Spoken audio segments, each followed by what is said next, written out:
Dans ma dernière vidéo, je m'amusais à comparer l'efficience du TGV en carbone par rapport à l'efficience d'un cycliste qui ferait l'aller-retour Paris-Marseille avec la force de ses jambes, notamment en comptant l'alimentation. Et on m'a beaucoup reproché de ne pas compter les infrastructures.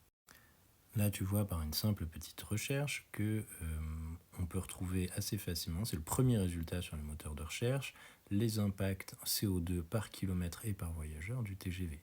Là, on a sans les infrastructures, et si on redescend un petit peu, on va retrouver une valeur avec les infrastructures.